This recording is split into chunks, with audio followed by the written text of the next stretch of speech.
Richard James will finish up this first page of decimal tutorial with part C. Here we have an entire arithmetic operation that is raised to the power of a half. We may make use of the fact that the power of a half and the square root are equivalent, but not blindly. We may want to use the square root when the number is quite familiar, like an obvious square root, and retain the half power to be used when we are manipulating indices. Therefore, we are thinking of being flexible with the power of a half, knowing that the power of a half and the square root are equivalent. But we will just not go blindly at it. We will make use of the square root when it is convenient for us to do it, and make use of the power of a half when it is convenient for us to do that. In solving this problem, it was a bit dazzling. I will take a look at the approach and later on take a look at another approach, sticking to the fundamental principles more intimately. In this approach, I chose not to make a difference between circumstances under which I will use the square root and those under which I will manipulate the powers, but I went straight ahead and used the square root straight across the board. As I said before, we may use the square root and use the power of a half with it interchangeably. But I'm saying also that in this particular solution that we have right here, and the one that I'm about to demonstrate right here, we did not choose to be flexible, but went straight ahead and used the square root straight across. However, we have the solution given in 3 steps, and I might want to take a look at each step under the microscope. So there we have 1.69 times 10 to the power of 4, and we are raising that to the power of a half, which is of course the original expression in the statement of the problem. The first step contains a bit of logic in which we first replace the half power with the square root. Half power replaced with square root.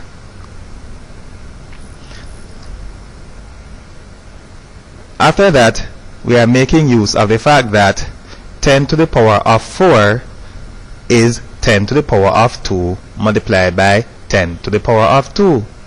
Therefore, we will replace, for convenience, 10 to the power of 4 with 10 to the power of 2 times 10 to the power of 2. So down here we have this 10 to the power of 4, and we replace it with 10 to the power of 2 times 10 to the power of 2.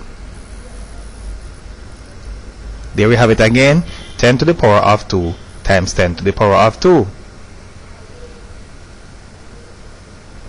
Make use of a step that we have been using since we have started working with decimals.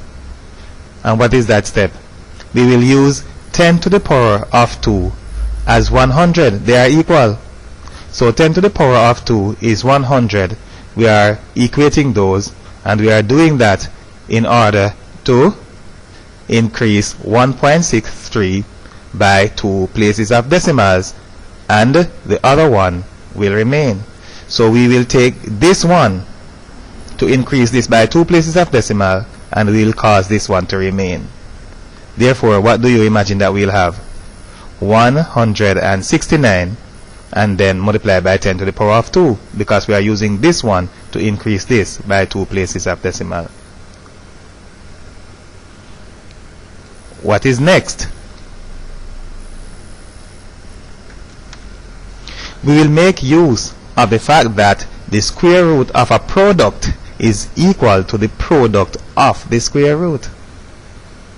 So that is a mathematical fact, that the product of a square root is equal to the square root of the product. So here we have the square root of a product, and we will write that as the product of the square roots.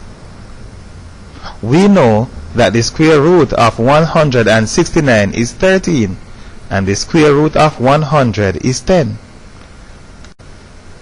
We will write that as 13 multiplied by 10. The square root of 169 is equal to 13, and the square root of 100 is equal to 10. There we have 13 times 10 and 130. And that's all there is to it. Now we will take the step in which we make use of the fact that the power of a half is equivalent to the square root. We will use the square root because it is convenient to us with the 1.69 and make use of half power in manipulating the indices.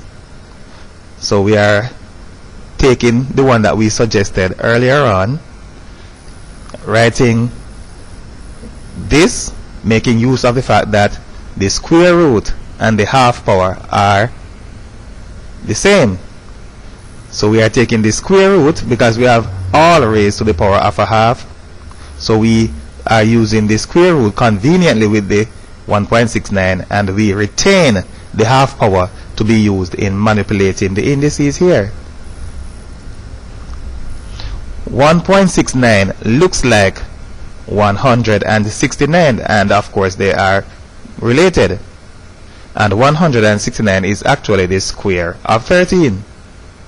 The square root should have half of the number of decimal places as the number. So if we have 2 places of decimal here, as we do, if we are taking the square root, look at this one, if we are taking the square root, then we will have only 1 place of decimal in the square root, as long as the square root is a rational square root. So the square root should have half of the number of decimal places as a number. With 2 decimal places, it is very plain that 1.69 is the square of 1.3.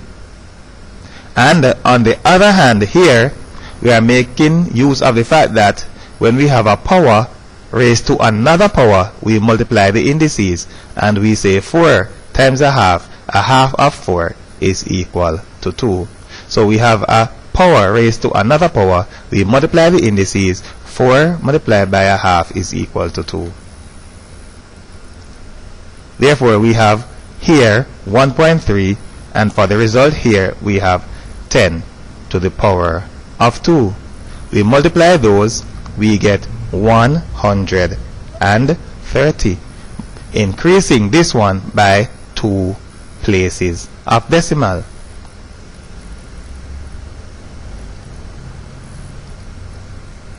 We will take a look at some important facts that are very useful in mathematics in general.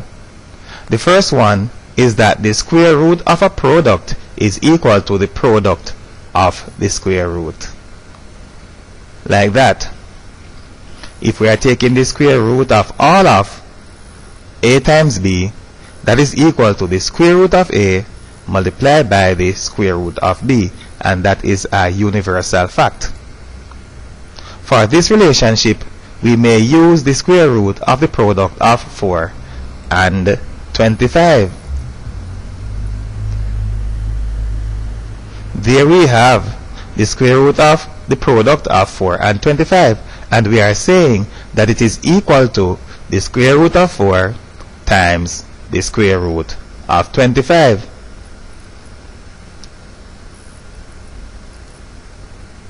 For the left hand side, let us multiply the numbers. So multiply the numbers. 4 times 25 is 100. So we actually have the square root of 100, and we know the square root of 100, you will say is 10, but we know a little bit better. Actually the square root of 100 is positive or negative 10. But for this particular case, just using 10 will prove our point.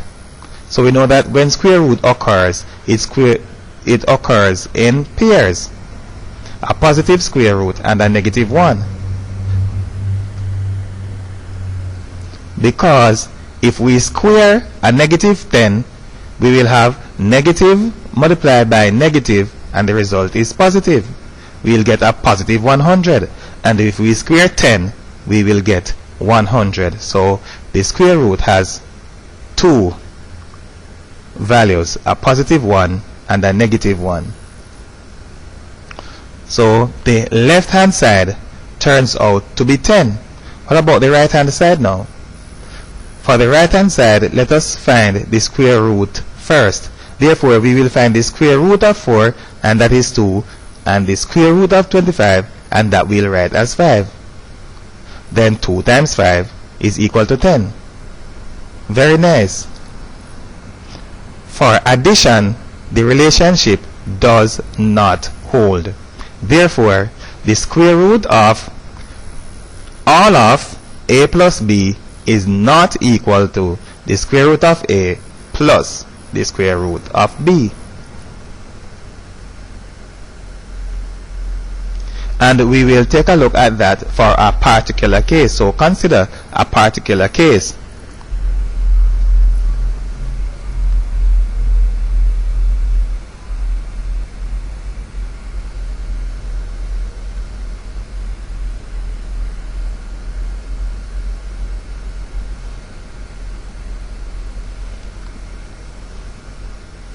So in this particular case, we have, using the same numbers that we have used before, we have the square root of all of 4 plus 25. And we are equating that to the square root of 4 plus the square root of 25. And let us see what happens. The left hand side will give an irrational result. So we have 4 plus 25. That is equal to 29. So that left hand side turns out to be the square root of 29. What about the left hand side? Well, the right hand side we will have 2 plus 5, because the square root of 4 is 2 and the square root of 25 is 5, and that turns out to be 7.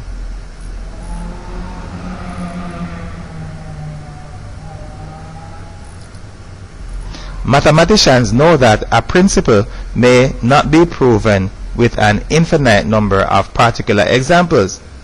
Mathematical proofs require irrefutable general cases. We will take a look at least one of them on a subsequent slide.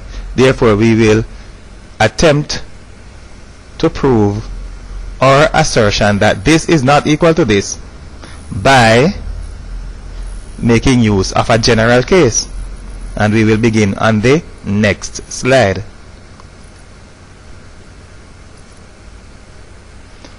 The others that I want to mention here are the square root of a difference is not equal to the difference of the square roots, and the square root of a quotient is equal to the quotient of the square root.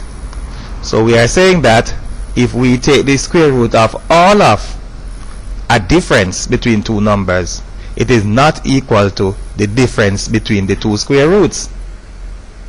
And we are also saying that the square root of a quotient is equal to the quotient of the two square roots. Let us demonstrate that the square root of a sum is not equal to the sum of the square root. Let us take two general numbers that are actually square numbers. So we are going generally now. So we have the square root of all of a squared plus b squared. This type of mathematical proof is called proof by contradiction, in which we will say the opposite of the proposition and prove that it is impossible.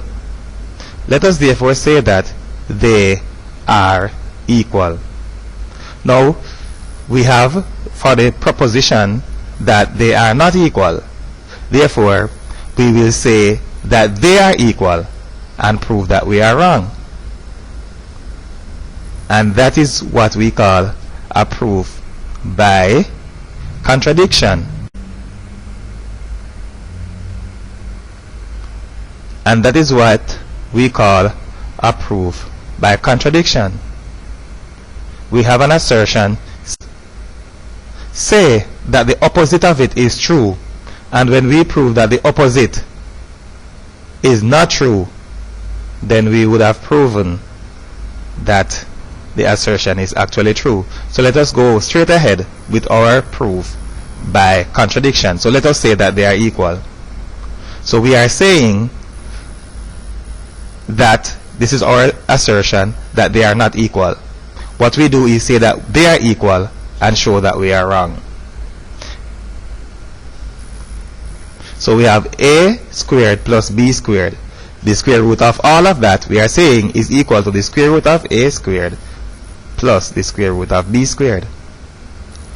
Now, it is not difficult to see that the right hand side turns out to be a plus b. How? Because we know that the square root and the square are inverse operations.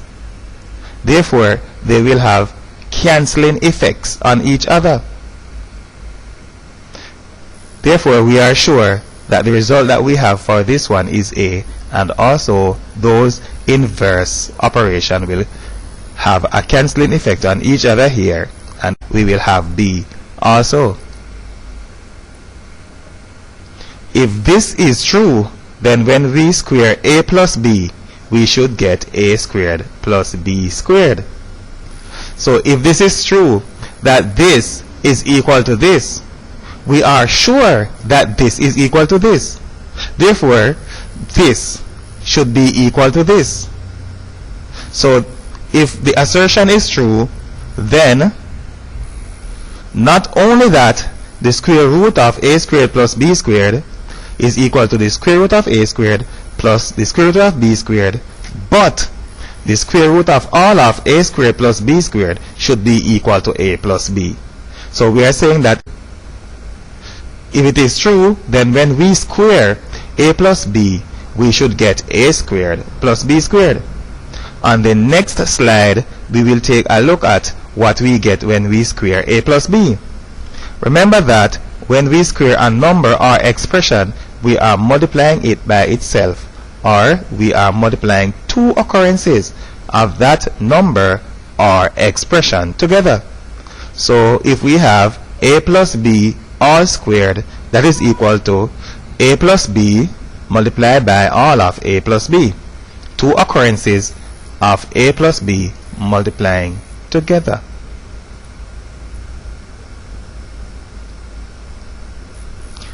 If this is true, when we square this, we should get a squared plus b squared. Now we have a plus b that we are squaring here, and let us take a look at the result. So we expand the brackets by multiplying each term in the first bracket by the terms in the second one. So we have a times a is a squared. Then we have a times b is ab. Then we have b times a is ba. That turns out also to be the same as a b, because a b means a multiplied by b, and ba means b multiplied by a. Multiplication is commutative, that is, the order in which we multiply does not affect the result. Therefore, ab and ba are exactly the same thing. So we have the other one, b times b is b squared. And what do we know? The two middle terms are like terms. Both coefficients are equal to 1. Adding the coefficient gives a result of 2. The middle term is therefore 2ab. So we have a plus b all squared is equal to a squared plus 2ab plus b squared. The expansion of the perfect square has three terms. The first term is the square of the first term in the bracket. The middle term is twice the product of the two terms in the brackets. the third term is the square of the second term in the brackets. So if we have a plus b all squared, that will be equal to square a squared. Then we have a middle term which is equal to 2 times the product of a and b. And we finally have the square term of b, which is b squared, will be right there.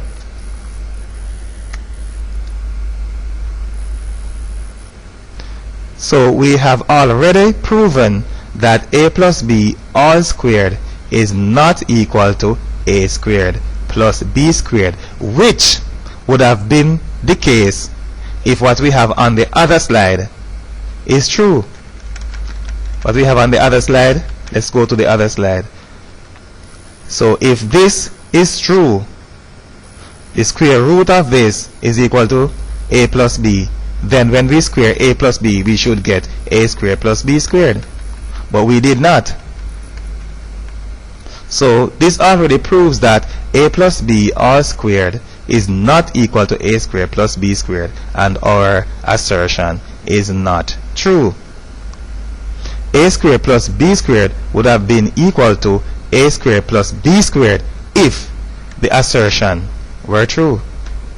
So if what we said were true, which is this, that the square root of a squared plus b squared is equal to the square root of a squared plus the square root of b squared, if that were true, then this would have been the case.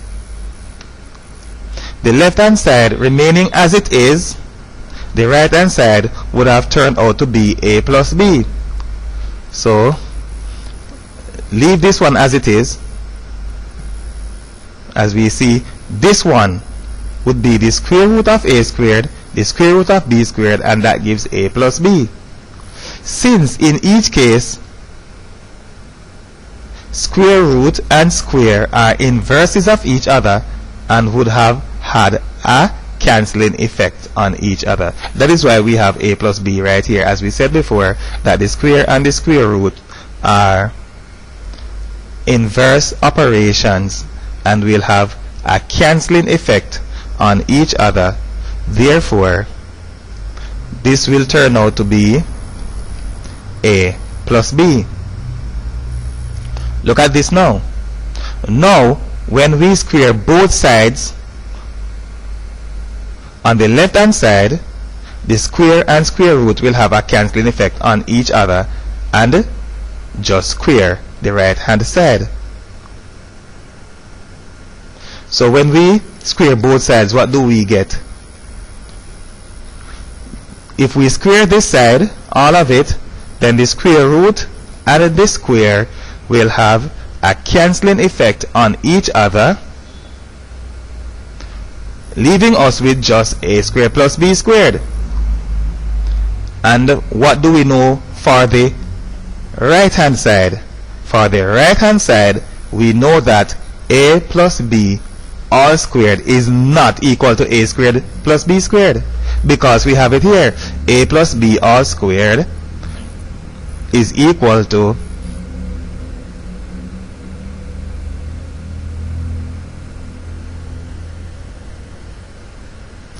a squared plus 2ab plus b squared.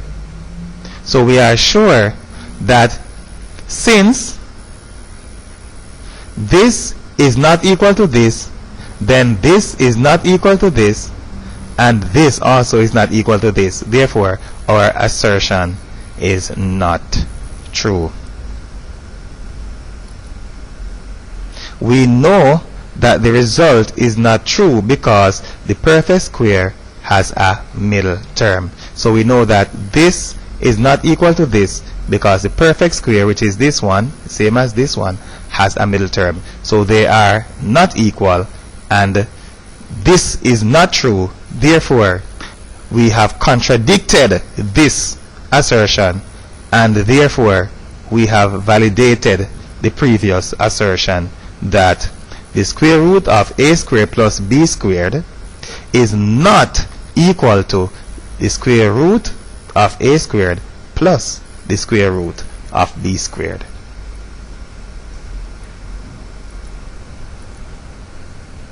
Therefore, the square root of a squared plus 2ab plus b squared is actually equal to a plus b, and not the square root of a squared plus b squared is equal to the square root of a squared plus the square root of b squared, which is equal to this. So we know that this is equal to this and this is not equal to this.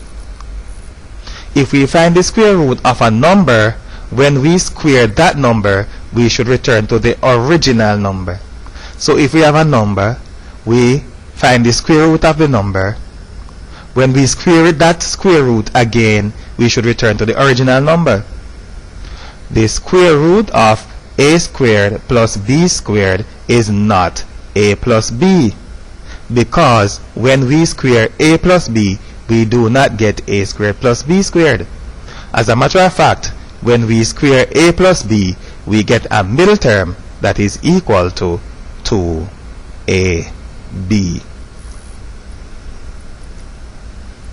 Because of the general example, then the proof is general.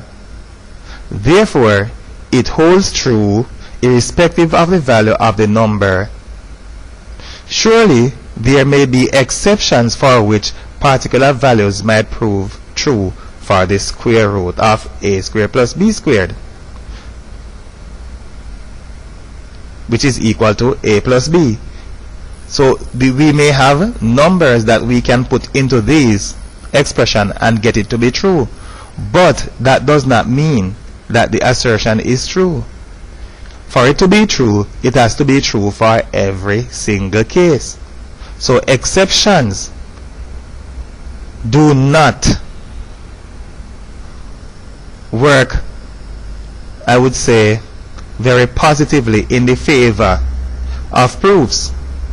We may put 0 squared plus 0 squared, that is 0, and then 0 plus 0 is equal to 0.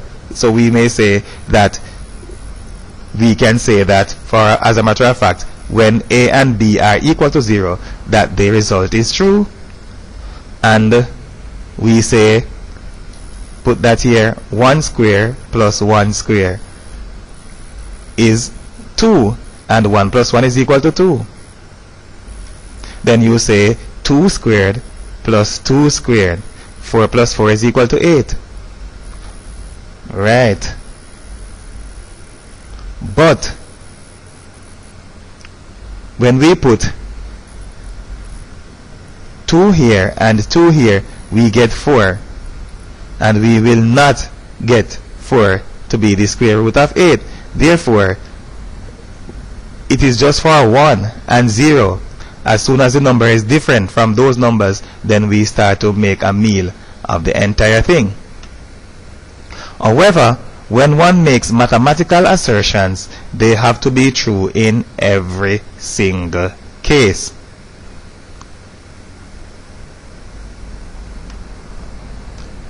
We may also show that the square root of a product is equal to the product of the square root in every single case.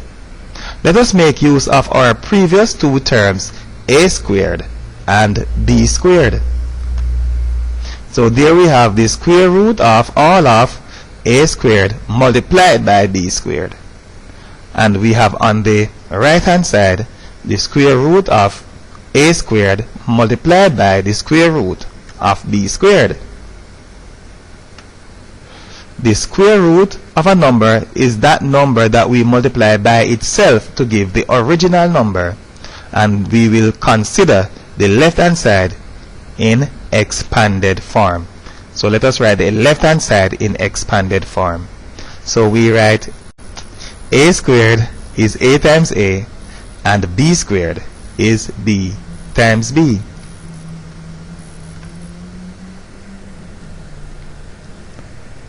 Multiplication is commutative, therefore the order in which we multiply does not affect the result. So let us reorder the terms for convenience. Although we are doing it for convenience, that does not make it wrong, because the order in which we multiply numbers does not affect the result.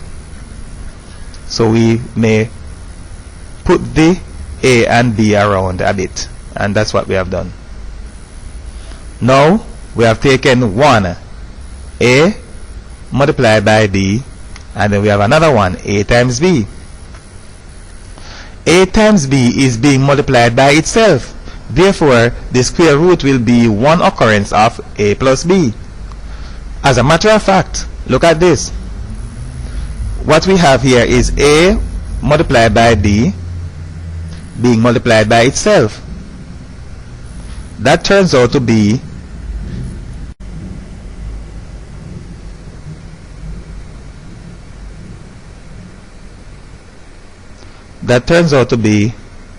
the square of A times B that we have under the square root. Square and square root are inverses of each other, as we have said 1,000 times before, and will have a cancelling effect on each other. Therefore, this square and the square root will cancel each other, and all that we are left with is A times B. The right hand side is a bit more straightforward. In each case, square and square root are inverses of each other and will have a cancelling effect on each other. So we'll have the square root of A squared is A, and the square root of B squared is B. As easy as that. So it turns out on the left hand side to be A times B, and on the right hand side it turns out to be A times B. The assertion is therefore true in every single case.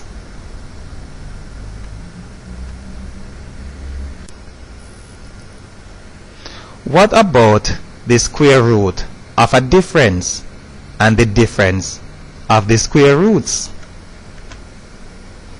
So we are saying that the square root of all of A squared minus B squared is not equal to the square root of A squared minus the square root of B squared. That is our assertion, and we will prove that by contradiction. Let us assume that they are equal and prove by contradiction that they are not. So let us say that they are equal. And we have the square root of all of A squared minus B squared is equal to the square root of A squared minus the square root of B squared. On the right hand side, let us make use of the fact that square and square root are inverses of each other and will have a cancelling effect on each other. That is on the right hand side. So the right hand side will turn out to be just A minus B, because the square root of A squared is A and the square root of B squared is B. Lovely. Let us throw in the left hand side. Those two should still be equal.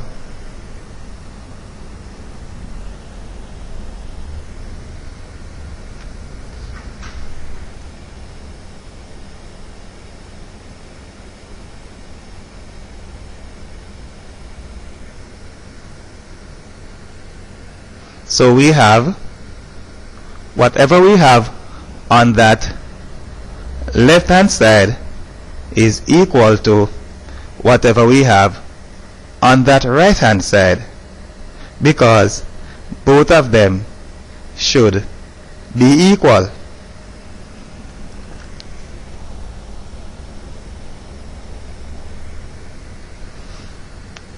If that is true, when we square both sides, the results should be the same.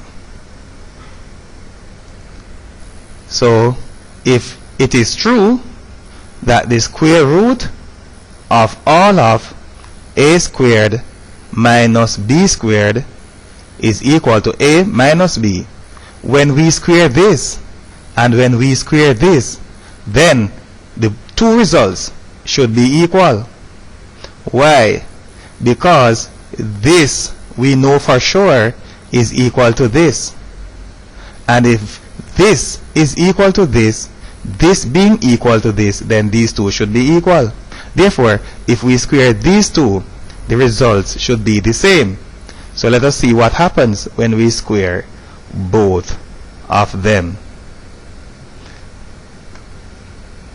On the left hand side, square and square root will have a cancelling effect on each other, and on the next slide we will see the result of squaring the right hand side. So let us go straight ahead and square the left hand side. When we square the left hand side, the square root and the square will have a cancelling effect on each other, and we will take a look on the other slide or a subsequent slide at the result of a minus b all squared.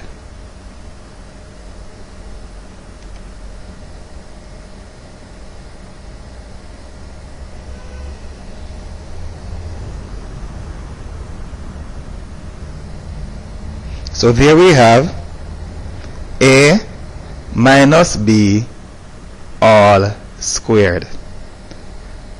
And of course, if we have a minus b all squared, what will that be? Two occurrences of a minus b multiplying together, or we will say that we multiply a minus b by itself.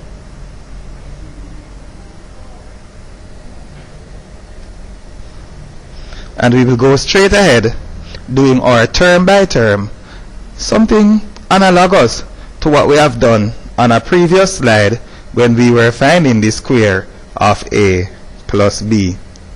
So what do we say now? Multiply those two brackets, or we may say we are expanding the brackets by multiplying each term in the first bracket by the terms in the second bracket. So we take a times a is a squared, and what do we take next? A multiplied by negative b, positive multiplied by negative is negative. Then we have again a negative multiplied by a positive, and that result no doubt is negative. And of course we have a negative BA, and we discussed already that BA and AB are the same, so we may replace that with AB. And then we have a square of negative b. Negative b multiplied by negative b is a positive b squared. Negative multiplied by negative is positive. The two middle terms are like terms. Both coefficients are equal to -1. Add the coefficients and we will get a result of -2. The middle term is therefore -2ab, like so. There is a great difference between what we had on the left hand side and the actual result of the square. Let us take a look at both of them. If our assertion is correct that they are equal, then we'll have a squared minus b squared should be equal to a minus b all squared. But we know from here that when we square a minus b, the result is not a squared minus b squared, but a squared minus 2ab plus b squared. And we will take a look in a few seconds as to how far away the two results really are. The left hand side in the first expression is called this one, the first expression, is called a difference of two squares, because we have two squares and we are finding the difference between the two of them by subtracting one from the other. So this is a difference of two squares, and appropriately so called. The difference of two squares has result of a squared minus b squared is equal to a plus b multiplied by a minus b, and that we should see when we are working with our algebra. It is in the instructional material, and it is also in solution of CXC practice papers. However, if we square a minus b, the two squares will be positive. Notice that we are saying it is a squared minus b squared, but when we squared, what did we get? We get here a positive a squared, and what do we have here? A positive b squared. So if we square a minus b, the two squares will be positive,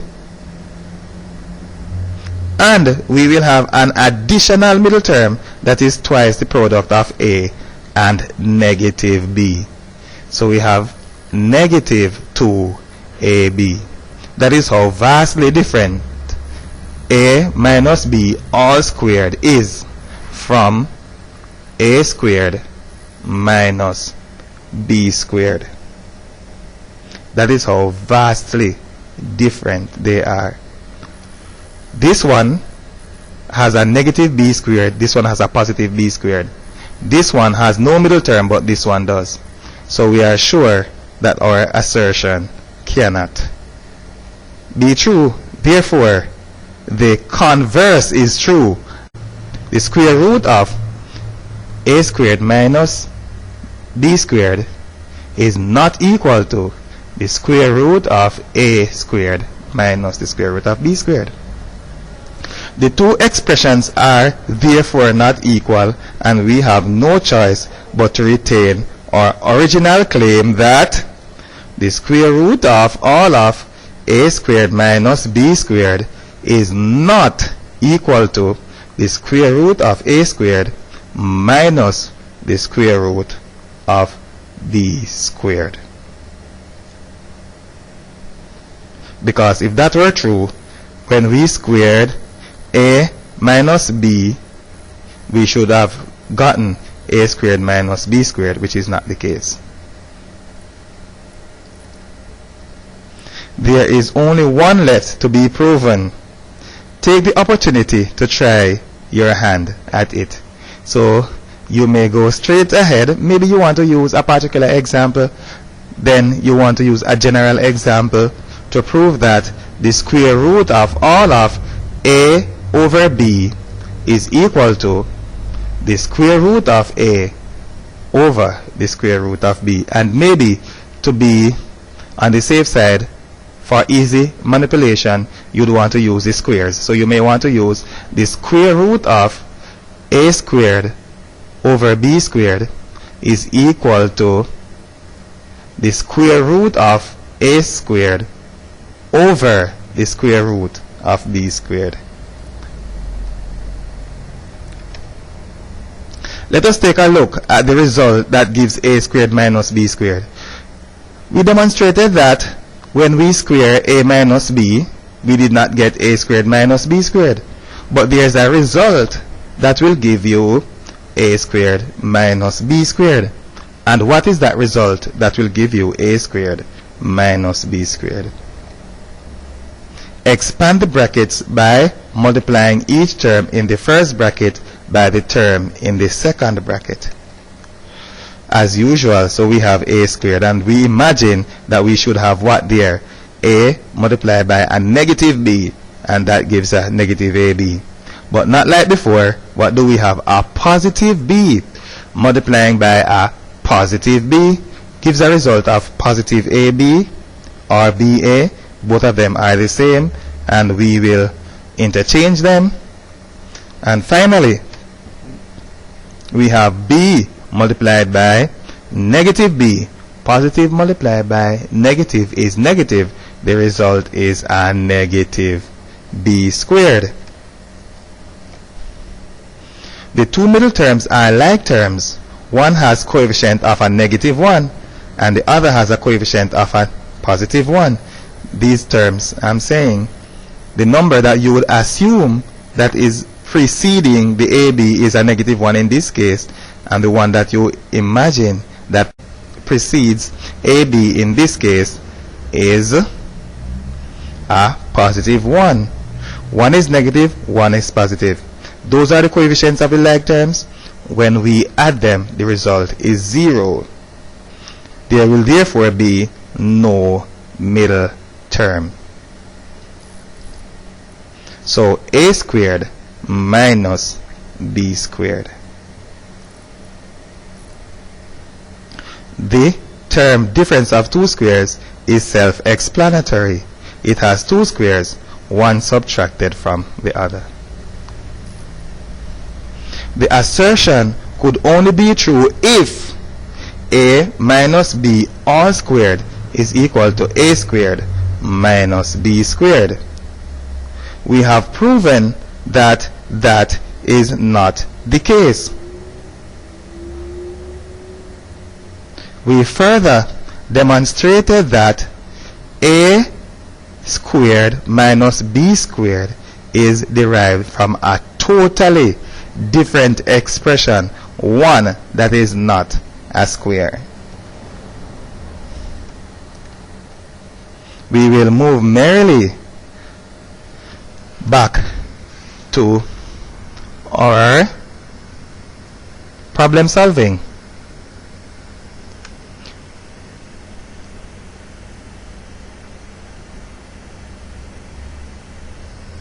The solution of this problem should not be too difficult. What are the things that we should recognize immediately? We should recognize that 1. The square root is simplified by the fact that 400 is the square of 20. That should be easily seen. Also, it should not be so far-flung that 0.09 is the square of 0.3. Not at all, because 9 is the square of 3.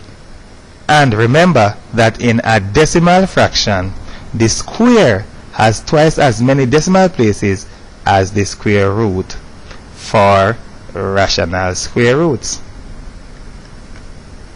So there we have it. The square root of all of 0.09 over 400 is equal to 0.3 over 20, because the square root of 400 is 20, because if you multiply 20 by 20, the result is 400. And looking at this decimal fraction, it is related to 9. We may imagine that this could be the square of 0.3. But is it really the square of 0.3? For rational square roots, that is, square roots that work out exactly, will have a finite number of decimal places. The square number has twice as many decimal places as the one that would call the square root, or the number. So if we find the square root of a number like 0.09, as long as it is rational, the square root will have half of the number of decimal places. Here we have 2 decimal places. 1 decimal place is appropriate, and when we square 3 we get 9. So there's no difficulty accepting 0.3 as the square root of 0.09. And when we work it out, presto, 0.015. That is what our calculator would give us, and that is what we would get in a few seconds. But I'm saying that we should be able to take a second look at it and get the answer nonetheless. We may reason this out based on a simple result that we know to be true. We know that 3 over 2 because 0.3 over 20 is related to 3 over 2. 3 over 2 is 1.5. And that is a nice place to begin. Very nice place to begin. So we have a nice place to begin is to begin by saying 3 over 2 is equal to 1.5. And then what do we do? There it is. 3 over 2 is equal to 1.5. If we reduce 3 by 1 place of decimal, then the answer will be reduced by 1 place of decimal also. Therefore, if we have this is a smaller number that we are dividing into, the answer is going to be smaller. So the answer will be smaller, and if this is smaller by 1 place of decimal, then the answer will be smaller by 1 place of decimal. So make 3 smaller by 1 place of decimal will cause it to be 0.3. So our problem now becomes 0.3 over 2 is equal to 0.15. Nice. So 0.3 over 2 is 0.15. That's it. If we increase the divisor, by 1 place of decimal, increasing the number that we are dividing by, like in every other case, when we are dividing by a larger number, the answer becomes smaller.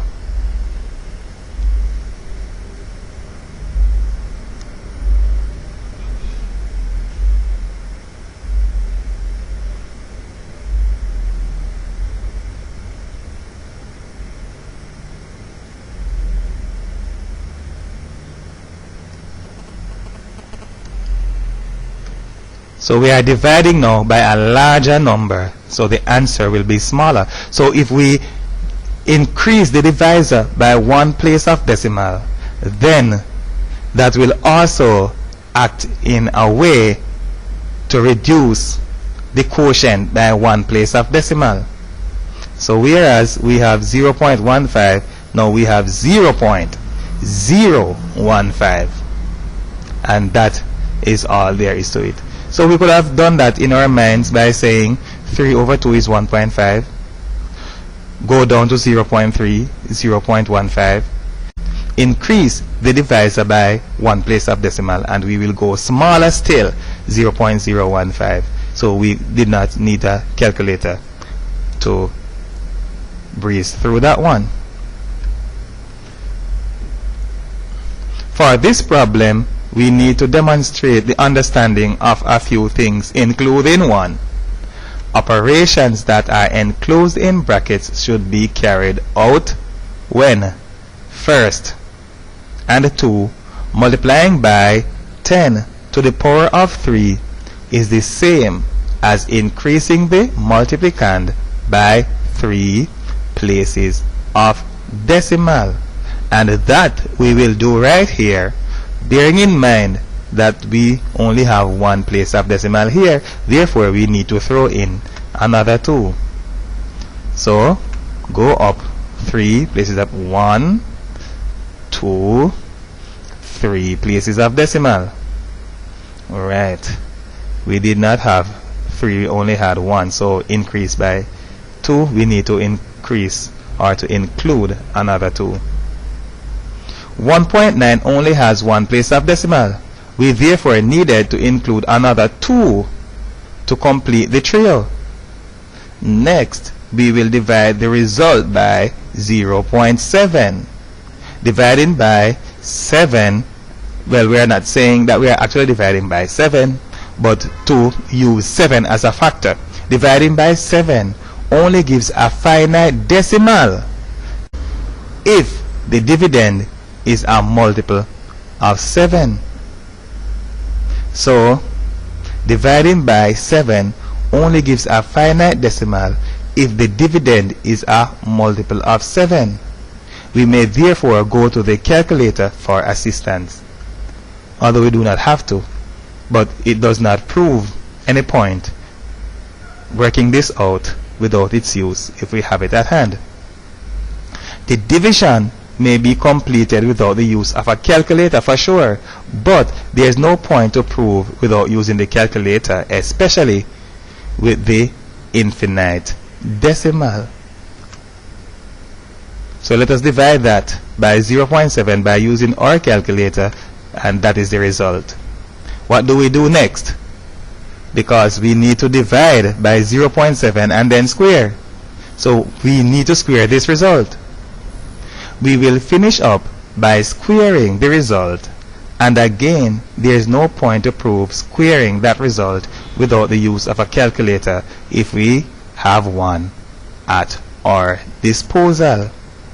So when we square that number, we end up with something that looks like that.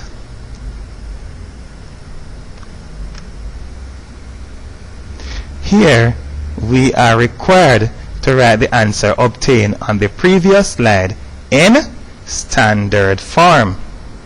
So that we will do. That is the answer that we obtained on the previous slide, and that we will write in standard form.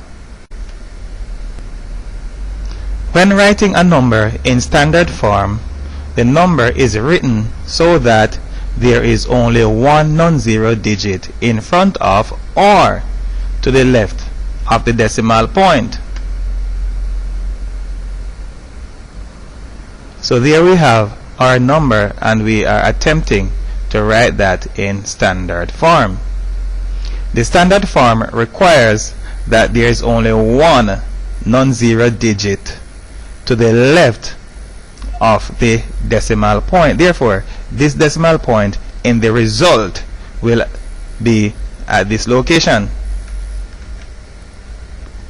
Count the number of decimal places that represents the difference between the two numbers in order to have one non-zero digit to the left of it.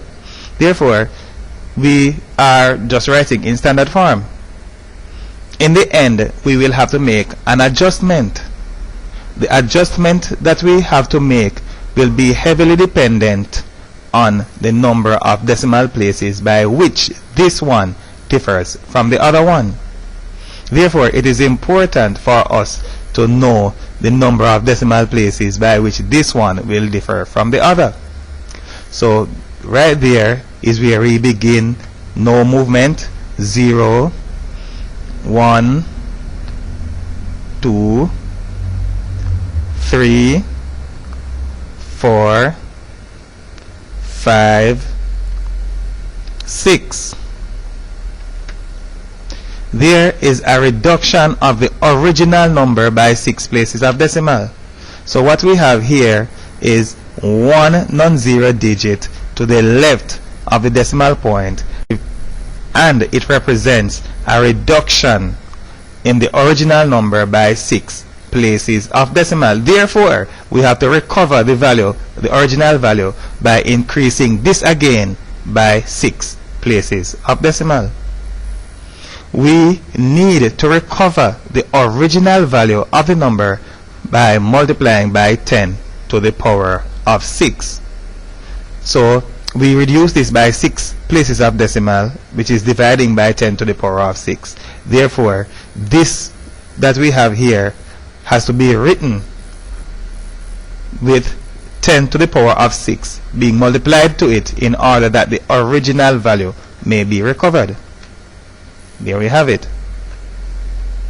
We may consider a number that initially has non-zero digits to the left or in front of the decimal point. So initially we have non-zero digit to the left of the decimal point, as we can see here. We can consider that these numbers with the non-zero digit to the left of the decimal point, we can consider them to be large numbers. So as a result, as a rule, we may say that the numbers that initially have non-zero digit to the left of the decimal point, we consider those as large numbers. As a rule, we may say that numbers that are initially large should be accompanied by a positive power of 10 in the end. The number of decimal places by which the final number differs from the initial will tell us the size of the power of the 10. So the difference between these two we have as 6 places of decimal. So we know that it will be 6. Maybe one will want to think that it is a positive 6. Maybe another one will want to think it's a negative 6. Which one do we decide on? If the number was initially large, then the answer should be accompanied by a positive power of 6. And how do we know an initially large number? An initially large number has non-zero digit to the left of the decimal point initially.